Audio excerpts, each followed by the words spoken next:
I am Ferdinand Marcos, and I am the President of the Republic of the Philippines. I stand today on behalf of 110 million Filipinos. Hi everyone, hello universe, it's me again.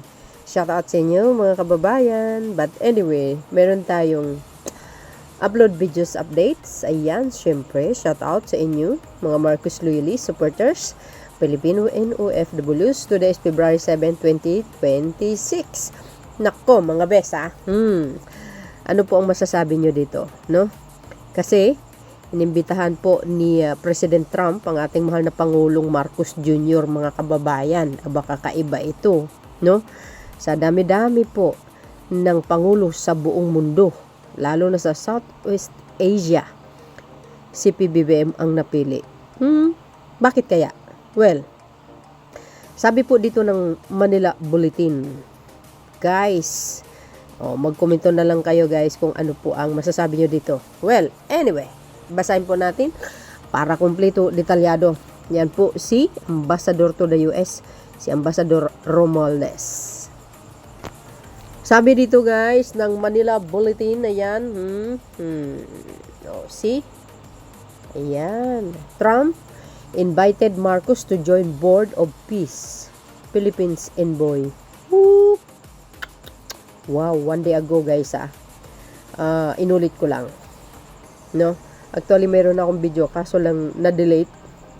Ayun, tuloy.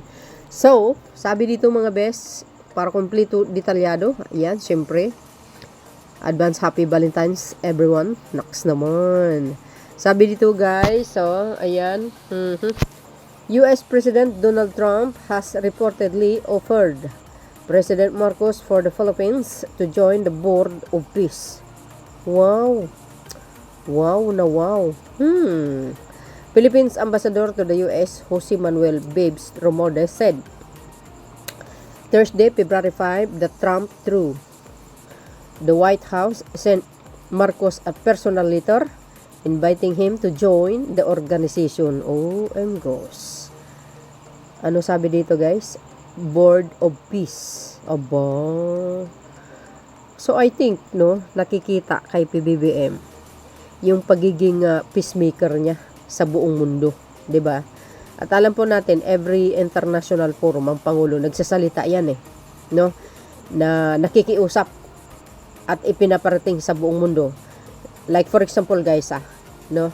Ang pangulo kasi hindi yung tipong pangulo na talagang ang mga salita niya harsh, 'di ba? Yung mga masasakit or you know, yung may banta, di tulad po ng bansang China, laging pagbabanta sa atin.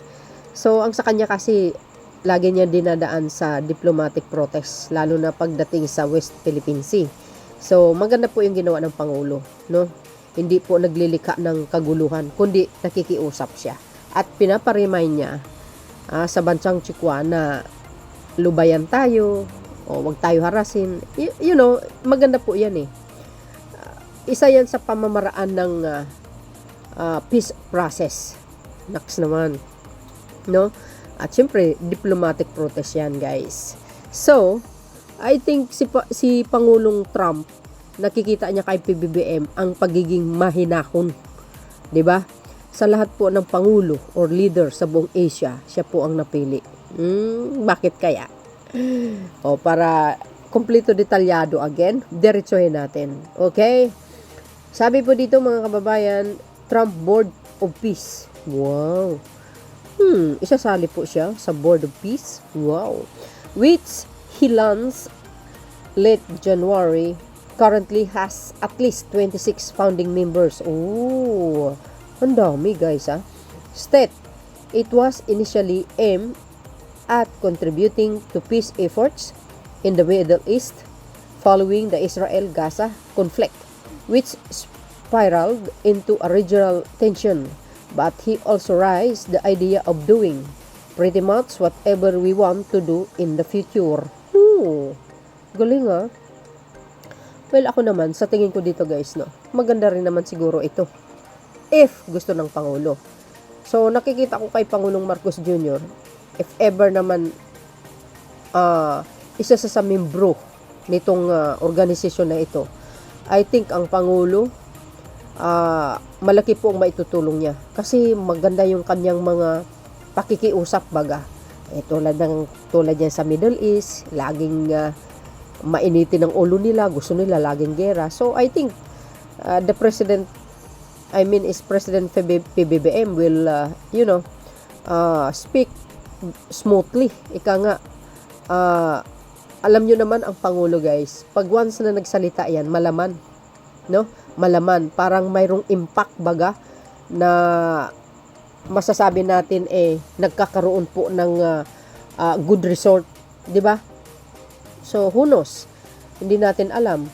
Ang Panginoon hindi po natutulog. Malay nyo, yan po ang paraan ng Diyos para if ever pumayag ang Pangulo, makijoin sa organisasyon na yan, malay natin, baka yun din ang way ng Panginoon na ilalagay si Pangulo dyan, Pangulong Marcos Jr., para kahit papano, malaki po ang maitutulong niya. If pag nagkakaroon po ng, pag-uusap sa international, the best na magiging peacemaker yan guys O, di ba? Ako, tiwala ako kay PBBM. Kayang-kaya niyang hawakan ng isang pinakamalaking bansa, mga kababayan. And at isa pa at nakikita ko din, in my own opinion lang mga kababayan, malay natin, guys, isa din sa way ito. Pag yan na magiging membro ang Pangulo, maganda ang kanyang contribution, ang kanyang pakikitungo, no? Isa sa mga dahilan at pamamaraan, makukuha siya sa United Nations. Para pamunuan ang buong mundo. Wow! Ang taas talaga ng isip ko. Very advanced ako, guys. But wala naman masama, di ba? Who knows lang nga, di ba? See? Tuloy.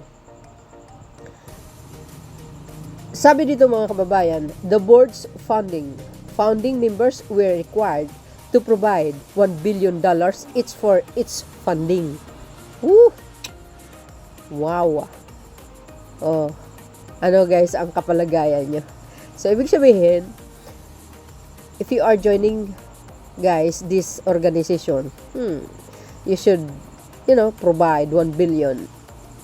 Oh my goodness. $1 billion. Oh my gosh. Mayroon kaya tayong ganun? Mayroon kaya ang Pangulong ganyan? So, I think, ito correct me if I'm wrong guys. Ano po ang thoughts or opinion nyo dito? Ang Pangulong Marcos Jr., if pumayag, syempre hindi lang sa sarili niya lang, di ba? So, kailangan ang konsulta sa, hindi ko alam kung kanino guys, or sa House of Representatives, or sa Senado, or sa Supreme Court, or I don't know. Wala akong knowledge tungkol dito. Kasi ang alam ko, hindi lang si PBBM ang magdesisyon dito kundi siyempre ang buong lehislatura tulad ng Kongreso, Senado. 'Di ba? Correct me if I'm wrong guys So, bago ka magmembro, magkakaroon ng $1 billion. Sagay. Bakit kaya pinili si Trump, no? Bakit pinili ni Pangulong Trump si PBBM? Dahil ba may kakayahan siya na mag-provide ng 1 billion para kung magiging member ka dito sa organisasyon na ito? Well, kung akong tanungin nyo, siyempre, mayaman ang Pilipinas di ba? Kung yung mga magnanakaw nga, ninakaw billion-billion di ba? Ito pa kaya? So, ako guys, ito, opinion ko lang yan, Sa akin naman, depende na po kay Pangulong Marcos Jr. Kung ano man ang desisyon niya, well, wala tayong magagawa, 'di ba? Siya magdesisyon talaga, pero kailangan niya i-konsulta sa iba.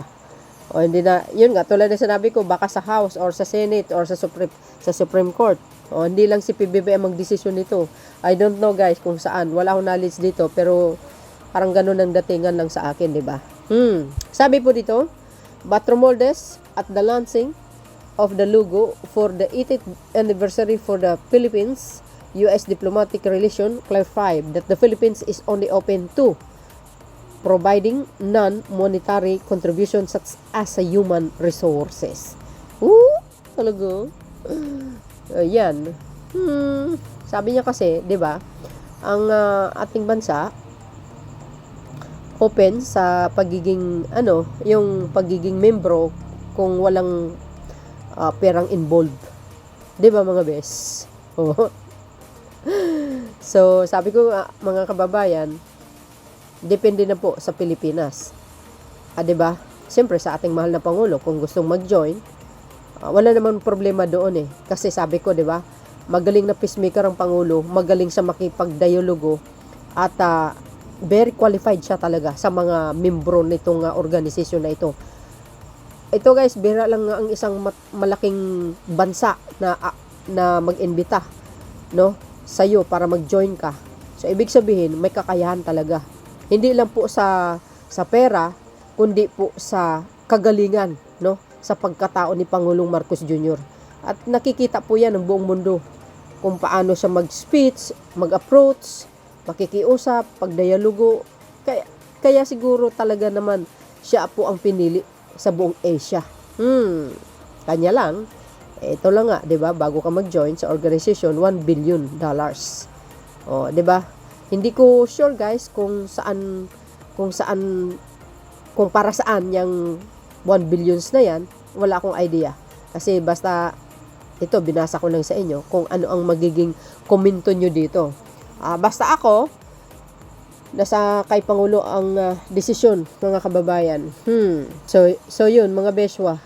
Ano po ang kapalagayan nyo? Ayan Manila Bulletin na nagsabi. Trump invited Marcos to join board of peace. PH Envoy. MGOs. Hindi natin alam mga beswa. So, abangan po natin mga kababayan ang next update nito. Best for me, hindi naman siguro basta-basta na imbitahin ni Pangulong Trump si PBBM kung walang kakayahan. 'Di ba? Pero sabi ko nga na kay Pangulong Marcos Jr. ang desisyon. Thank you guys for watching. See you again on my next upload. Bye and babush. God bless Philippines.